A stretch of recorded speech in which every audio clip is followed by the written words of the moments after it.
प्रत्येक देवता समोर येऊन एक वेगवेगळ्या प्रकारे दर्शन देते. नमस्कार. सदैव कल्याण होईल. तुम्ही म्हणाला आम्हा देव देवतांचं दर्शन झालं, माझं दर्शन झालं. आज माझ्या दर्शनाला तुम्ही पतित पावन झाला. पुण्यवंताला या यमधर्माचं दर्शन असतं, पाप्याला नाही. म्हणजे मी पुण्यवान आहे. नक्कीच तू पुण्यवंत आहेस, म्हणूनच काशी देश लक्षात ठेव. नपेक्षा इतरत्र कुठेतरी असतास. म्हणजे आज या धर्मराजानं तुला दर्शन दिलं. पुण्य समज शरण ये आणि मी सांगतोय ते ऐक. म्हणजे मी पुण्यवान म्हणून मी काशी नाही. म्हणजे माझा आता दुसरा संशय सुद्धा दूर झाला. संशय मनात ठेवू नको. तुम्ही सुद्धा पुण्यवान आहात म्हणून अजून काशीला आहात.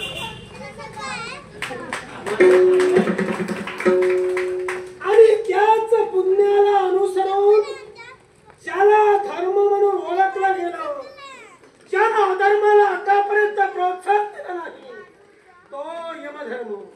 वा. आम्ही आपल्याला कोणी परके नव्हे. मी आपल्याशी एवढ्या आपुलकीनं का बोलतोय?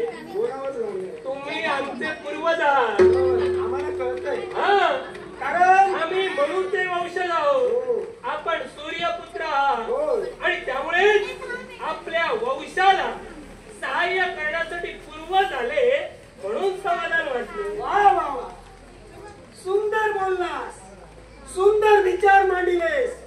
आता जरा बाजू उलटी कर आणि माझं ऐक.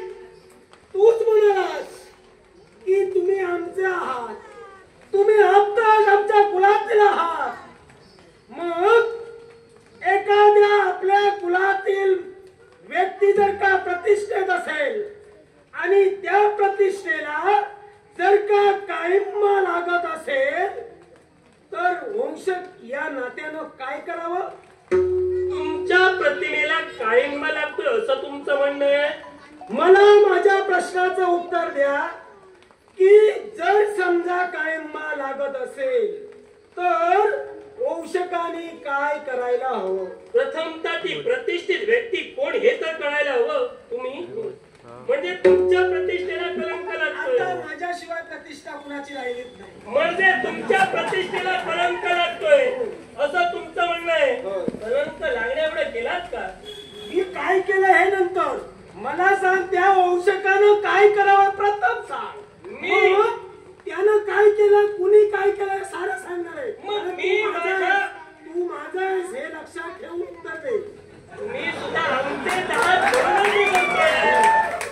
तुम्ही सुद्धा ही गोष्ट लक्षात ठेवा. मी विसरणार नाही. तुम्ही आमचे आहात म्हणूनच बोलतोय. तुम्ही जर इतरत्र असता असा मी बोललो नसतो. कारण तुमच्या प्रश्नाचं उत्तर जर का ही वेळ माझ्यावर आली असती नक्कीच एक वंशज म्हणून मी पूर्वजांना सहकार्य केलंच असतं. मग ते करायचं का?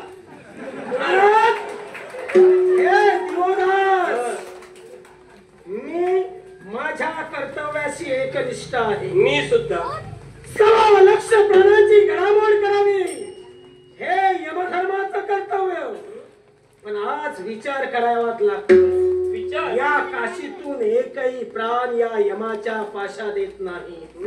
याला सर्वस्वी जबाबदार तू आहेस. मी आहे. स्पष्ट करा. ज्यावरती या काशीतून प्रत्येक देवदेवतांना हाकलवून लावला, होय ना? हाकलवूनच लावलं, होय ना? मग मला इथं राहायचंच आहे. तेव्हा मी तुम्हाला हाकलवूनच नाहीये. माझ्या कर्तव्यात बाधा तुमच्यामुळे येते. माझ्या पाशात प्राण येत नाही. पापी असो पुण्यवंत असो, यमधर्माचं कार्य आज कुठेतरी बंद होत चाललंय, ते चालू करा. यमधर्माचं कार्य बंद पडलंय हे मी चालू करावं म्हणजे नेमकं करावं का एकाएकाला मारून तुमच्याकडे द्यावं की काय? ज्या देव देवतांना आतापर्यंत धर्मानं वागण्याचं कार्य ज्या देव देवतांनी केलं, मग मला सांग या काशीची जबाबदारी तू घेतली. घेतलीस. नक्की. मग दिली देवतांना दिली गेली. देवतांना या काशीतून जाण्यासाठी तुम्ही सांगितलं. काय अधिकारानं आणि कोणत्या धर्मानं? सांगतो ना, मी काय अधिकारानं त्याला जाण्यासाठी सांगितलं? राज करता या अधिकारानं. दुसरी गोष्ट, मी कोणत्या धर्मानं त्याला जाण्यासाठी सांगितलं? न्याय या धर्मानं. आता मला सांगा, मी तुमच्या प्रश्नांची उत्तरं दिली. मी कोणत्या तत्वानं आणि कोणत्या धर्मानं कोणत्या अधिकारानं त्याला जाण्यासाठी सांगितलं? देव जे काशीतून जाण्यासाठी आले होते ते कोणत्या तत्वानं जाण्यासाठी आले होते? विश्वकार्याच्या धर्मकार्याच्या देवदेवतांच्या आज्ञेने आले होते. मग जर का माझ्या काशीतून देव गेल्यानंतर विश्वकार्य होणार हे देवतांना ज्ञात होतं म्हणून जर का ते गेले, मग मी त्याला सहकार्य करून लवकर घालविलं. मग हे विश्वकार्य लवकर होईल. देवदास, तुला काशी का दिली? या काशीवर अधिकार कुणाचा आणि तू भक्त कुणाचा? मी शिवशंभू महादेवांचा. मग शिवशंभू महादेवांचा तू जर भक्त आहेस तर ज्या मूळ स्तंभाला या काशीत मान सन्मान नाही, ज्या मूळ स्तंभाचा अधिकार या काशीवर होता, ती काशी तू का घेतलीस? यापेक्षा ज्या काशीवर शिवशंभू महादेवाचा अधिकार होता ती काशी देवतांनी मला का दिली? ज्या काशीत अवर्षण पडलं ते अवर्षण दूर व्हावं म्हणून पुण्यवंत मनुष्य या काशीचा राजकर्ता म्हणून असावा. तो पुण्यवंत तू होतास म्हणून हे काशीचं राज्य तुझ्या हाती दिलं. मग हे तुमच्या प्रश्नांची उत्तर मी का घेतली? काशी तुझ्या स्वाधीन का केली होती? तुम्ही म्हणालात ना आता. अवर्षण दूर करण्यासाठी. हो. मग तू जी भक्ती केलीस, काशीची तुझ्या स्वाधीन करून घेतलीस, तू काशी मागितलीस. मागितली ती स्वार्थानं की परमार्थानं? परमार्थानं. मग परमार्थानं जर का मागितलंस तर तो एक धर्म होता. ज्या काशीत आवश्यक पडलं ती काशी किती वर्षासाठी मागितली? 80 सहस्त्र वर्षासाठी. मग 80 सहस्त्र वर्षच का? म्हणजे 1 लाख वर्ष मागायला हवी होती की का? नाही. ज्या ती काशी तुमच्या स्वाधीन 80,000 वर्षासाठी दिली, मग त्या काशीचं रक्षण करत असताना तुम्ही परमार्थानं हे सारं केला. मग तुमच्या स्वाधीन काशी का केली? तर अवर्षण दूर व्हावं. काही कालावधीतच तुझ्या पुण्याईनं अवर्षण दूर झालं. तू जर ती स्वार्थानं काशी घेतली नाही, परमार्थानं जर का काशी घेतलीस तर परमार्थ तुझा परिपूर्ण झाला. मग काशी शिवशंभूंच्या स्वाधीन कर. काशी ही जर का काशी तू शिवशंभूंच्या स्वाधीन आता केलीस तर तुझा तो परमार्थ नपेक्षा तुझ्या जनतेनं तुला डोकीवर घेऊन नाचण्याचं कार्य केलं ना, त्या जनतेला ओरडून सांग, राजा दिवोदास हा स्वार्थी आहे. राजा दिवोदास जर का स्वार्थी असता तर देवतांनी ज्यावेळी काशीचा त्याग केला त्यावेळी त्यानं स्वतःचा विचार केला असता, जनतेचा विचार केला नसता. जनतेचा विचार करून परमार्थ साधायचा होता. आणि म्हणूनच या काशीत प्रति देवता मी निर्माण केल्या. राहता राहिली दुसरी गोष्ट, मी 80 सहस्त्र वर्षच मागून घेतली म्हणजे माझा स्वार्थ. समजा मी चुकलोही असे, मी 80 सहस्त्र वर्ष मागून घेतली, देणाऱ्याला कळत नव्हतं. पण देणाऱ्यानं तुला दिली का? कारण पुढे संकट होतं.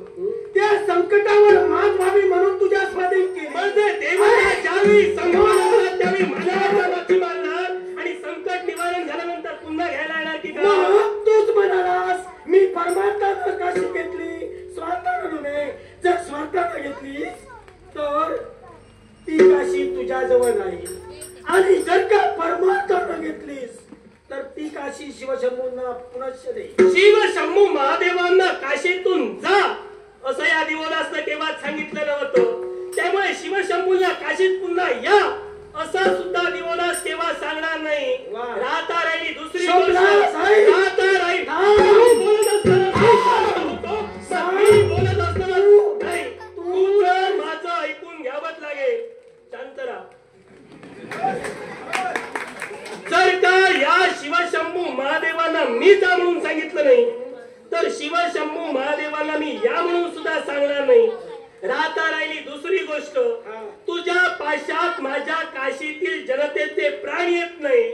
मग हे जर का प्राण येत नाही तर तुझ्या तत्वात कुठेतरी कमीपणा येतो. तू शोध आणि त्याचा विचार तू कर. हे बाप माझ्या माती मारू नको. तो कमीपणा मी शोधला आणि आता तुला मी एक सांगतोय. मला सांग, तुला तुझी भक्ती श्रेष्ठ की ही धनसंपत्ती श्रेष्ठ? मला माझी जनता श्रेष्ठ. मग जनतेच्या हितासाठी तू केलंस. मग जनतेचं हित कुणाच्या जीवावर पुण्य मिळवितोयस? मी माझ्या स्वतःच्या जीवावर मिळवतो. मग तुझ्या स्वतःच्या जीवावर तू पुण्य मिळवितोयस तर शिवशंभूंची भक्ती का करतोयस? शिवशंभूंची भक्ती करून मी माझ्या जीवनी पुण्य मिळविलो आणि ते पुण्य जनतेसाठी खर्ची घालतोय. म्हणजे जे पुण्य खर्ची घालतोय ते माझं आणि जे कमविलं ते शिवशंभू महादेवांकडनं. सगळं एकत्र करू नको. राजा दिवोदास, तू बाजू मारतोयस लक्षात ठेव. मांडण्यासाठी किती ऐक, पण ज्या शिवशंभूंची काशी तू जी घेतलीस ही परमार्थानं नव्हे, तू घेतलीस ही स्वार्थानच घेतलीस आणि तो स्वार्थ तुझ्या अंगी असल्या कारणानं तू पुनश्च ती काशी देत नाहीयेस. म्हणजे मी बाजू मारतोय. आम्हा तुमचा माझ्यावर ठाम आरोप आहे. होय. मग धर्मराज ऐका. होय. सुरुवातीला हे सारं अव्यक्त आणि प्रकाश शून्य होतं. पण प्रकृती आणि पुरुषांचा मिलाप झाला. पुरुषाच्या संकल्पनेतून अहंकार निर्माण झाला. त्याचे 3 भाग झाले. तामस अहंकार, राजस अहंकार, सात्विक अहंकार. तामस अहंकारापासून पंचतंत्रेंद्रिय निर्माण झाली. त्यातून पंच महाभूतांची उत्पत्ती झाली. राजस अहंकारापासून पंच ज्ञानेंद्रिय आणि पंच कर्मेंद्रिय निर्माण झाली आणि सात्विक अहंकारापासून 11 इंद्रिय म्हणजे मन निर्माण झाले. यावर शिवशंभू महादेवांची दृष्टी पडताच 100 योजने परिमाण असलेले ब्रह्मांड निर्माण झाले. ब्रह्मदेव या ब्रह्मांडाचा आत्मा आहे. या ब्रह्मदेवाने या ब्रह्मांडाचे 3 भाग केले. ऊर्ध्व भाग, मध्य भाग, अधो भाग. ऊर्ध्व भाग म्हणजे स्वर्ग, जिथे तुम्ही राहतात म्हणजे देव राहतात. मध्य भाग म्हणजे मृत्यूलोक, जिथे आम्ही मानव राहतो. आणि अधो भाग म्हणजे पाताळभूत, जिथे दानव राहतात. त्यानंतर शब्द तन्मात्रा आणि सूक्ष्म भूतांचे पंचीकरण करून ब्रह्मदेवानी आकाश, वायू, जल, पृथ्वी यासारखे अनेक विनाशशाली पदार्थ बनविले. त्यानंतर स्वतःच्या देहातून, डोक्यातून मरीचीला जन्म दिला, हृदयातून भृगूला जन्म दिला, डोळ्यातून अंगिराला जन्म दिला, वेनापासून कुलाला जन्म दिला, उदानापासून पुलस्ताला जन्म दिला, सवनापासून वसिष्ठाला जन्म दिला, अपानापासून पृथूला जन्म दिला, दोन्ही कानांपासून अत्रीला जन्म दिला, प्राणांपासून दक्षाला जन्म दिला, बगलेपासून नारदाला जन्म दिला, छायेपासून कर्दमाला जन्म दिला आणि संकल्पनेतून धर्माला जन्म दिला. त्यानंतर ब्रह्मदेवानी स्वतःच्या देहाचे 2 तुकडे केले. अर्ध शरीर स्त्रीचं आणि अर्ध शरीर पुरुषाचं. ती स्त्री म्हणजे शतरूपा आणि तो पुरुष म्हणजे स्वयंभू म्हणून यांचा दोघांचा विवाह झाला. त्याला 5 अपत्ये झाली. देवहूती, आकृती, प्रसूती, उत्तानपाद आणि प्रियव्रत. मग ज्यावेळी यांचा दोघांचा विवाह झाला त्यावेळी मैथुनी जनित सृष्टीला निर्मिती झाली. म्हणजे तेव्हा हे सारं निर्माण झालं. मग त्यावेळी यांचे प्राण हरण करण्यासाठी हा धर्मराज नव्हता तरी सुद्धा सारे मरत होते ना. तरी सुद्धा 6 लक्ष प्राण्यांची घडामोड होत होती ना. मग आता तुझ्या कार्यात काय अडथळा येतोय? यालाही कारण आहे. तू म्हणालास की आता तुमच्या कार्यात व्यत्यय काय येतोय. याच्या अगोदर सुद्धा मरायचे, पण त्यावेळी मी नव्हतो. गोष्ट खरीच आहे. तू जे सांगितलंस ते खरंच आहे. पण माझी एक सवय आहे. मी जी जबाबदारी घेतो ना, त्या जबाबदारी जर कोण आडवा येत असेल तर त्याला आडवा केल्याशिवाय मी राहत नाही. मग जशा तर ऐक, हे सुद्धा तुमच्याप्रमाणे आहे. मग तू माझ्याप्रमाणे नाहीयेस. माझ्या तू माझ्याप्रमाणे जर असतास, मी तू सुद्धा माझ्याप्रमाणे करेन. तू माझ्याप्रमाणे जर असतास ना, तर प्रथम जे शब्द बोललास त्या शब्दानुसार मला सहकार्य केलंस. आता तू माझा वंशज म्हणून सांगायला मला लाज वाटते. सांगूच नका, कारण या गोष्टीची जाणीव मी तुम्हाला करून दिली त्यावेळी तुम्हाला ते कळलं. जाणीव करून द्यायची गरज म्हणजे मी श्रेष्ठ की तू श्रेष्ठ. या विश्वाच्या ठिकाणी काशीत सांप्रत मीच श्रेष्ठ आहे. काय म्हणणार? काशीचं बोलू नकोस, पण मला सांग, तूच म्हणालास की वंश या विश्वात निर्माण झाले, आम्ही तुमच्या वंशातील आहोत. मग वंशातील आम्ही आमच्या तुम्ही आमच्या माणसाला आम्ही वंशातील आमच्या आम्ही माणसाला तुमच्या ओळखू शकत वंशातील नाही. आहोत. आम्ही तुमच्या वंशातील, तुम्ही आमच्या वंशातील नाही. ते कुणी कधी ते असू द्या, पण तुम्ही आमच्या वंशातले आहात, आम्ही तुमच्या वंशातले आहोत, हे सत्य आहे. तुम्ही आमच्या पूर्वज आहात, हो. आम्ही तुमचे वंशज आहोत. मग जर का वंशजाला पूर्वजाला सहाय्य करावं याची उलट बाजू करा. तुम्ही आम्हाला सहाय्य करा, जमतोय? अरे पण एवढी वर्ष केली, मग एक दिवस मला सहाय्य कर ना. तुम्ही एवढी वर्ष मला सहाय्य करा. एक दिवस मी तुम्हाला सहाय्य करेन.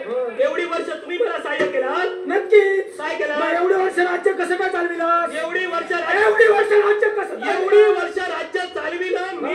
ऐका, ज्यावेळी मी काशीच्या राजगादीवर बसलो हा? त्यावेळीपासून आतापर्यंत काशीत कुणी मेलाच नाही. तर तुम्ही सहकार्य कसं केलात? अरे हाच तर मुळात दोष आहे. हाच दोष आहे. तू योग्यच बोललास, पण तुझ्या पुण्याईवर माझ्या एका प्रश्नाचं उत्तर दे. धर्म अधर्म ही केव्हा चालतात?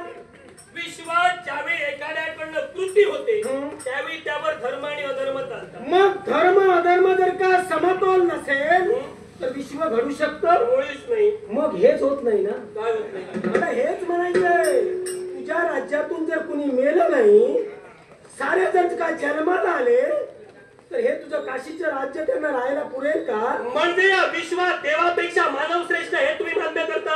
अरे पण प्रथमच हे मान्य केलं देवतांनी. ऐक, देवतांपेक्षा भक्त श्रेष्ठ आहे. मग तुमच्यापेक्षा मीच श्रेष्ठ आहे. मग श्रेष्ठ जर तुम्ही आहात, श्रेष्ठ तुम्ही जर आहात, तर धर्मासाठी तुम्ही अधर्म का करता? अधर्म कोणता? या राज्यात कुणी मरत नाही कसं आहे? मग मी काय बोलू की काय करणार? मला एक सांग, अग्नी देवतेला इथून घालून दिलं, मग या तुझ्या काशीत अग्नी प्रज्वलित कसं होतं? मी स्वतः अग्नी निर्माण केला. मग तेच आता कर. काय ते? तू जर स्वतः अग्नी प्रज्वलित करू शकतोस, तर माझ्या पाशात प्राण येण्यासारखं कर. मी जर का असं केलं असतं तर अग्नी देवतेला इथं ठेवलं असतं. पण ज्या अग्नी देवतेची गरज मला नाही. जो अग्नी निर्माण करू शकतो, तो इंद्र चंद्र निर्माण करू शकतो. लक्षात तो ठेव. एका, तो एवढा एक लक्षात ठेव. धर्माला हलू एक शकतो. लक्षात ठेव. एक नाही, दोन लक्षात ठेवतो. अग्नीच्या नादी तू लागू नको सांग. लक्षात ठेव, अग्नी तुझ्या समोर आला, तो गेला, याला कारण मी.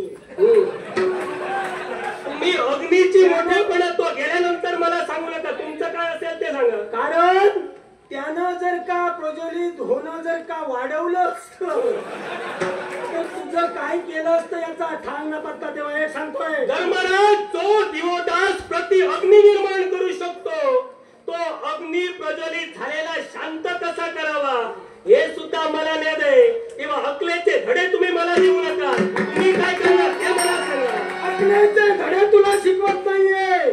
शिकवावं कुणाला लागतंय? ज्याला अक्कल नाही त्याला. राज्य तुम्हाला का दिलं? हे राज्य का दिलं?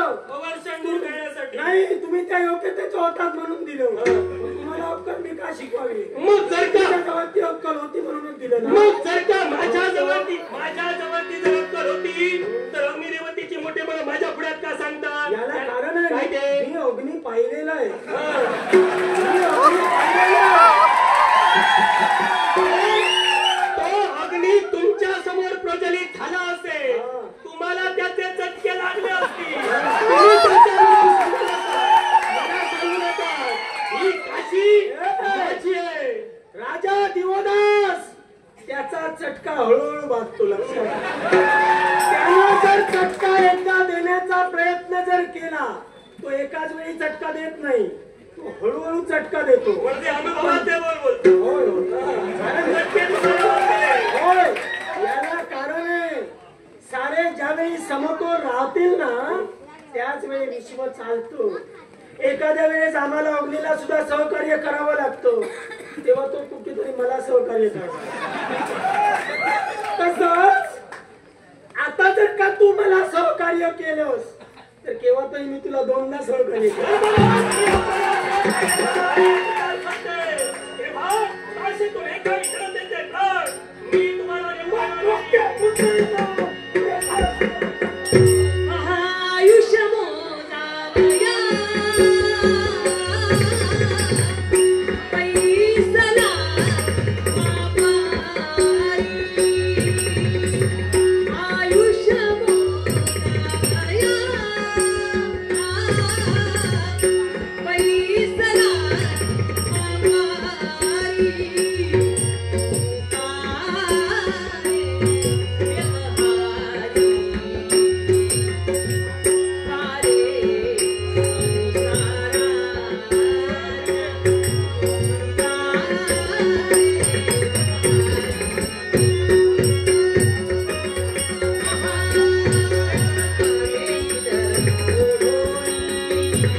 चालू आहे ना. एक पाऊल सुद्धा मागे येऊ आमच्यावर प्रसन्न पूर्णपणे. आतापर्यंत सगळ्यांना तू घालतीस पण मी जाणार नाही. कारण तिथं जाऊन काय रे तोंड दाखव. म्हणजे तुम्ही आता इथंच थांबणार. हो थांबा नाही. तिथं जाऊन हे आवडलेलं तोंड दाखविण्यापेक्षा हे केव्हा तरी थांबणार ना. खात्री आहे मला. थोडी दिवस इथे राहू का. आनंद करा. तू जरी नाही म्हणालास, तरी मी जाणार नाही.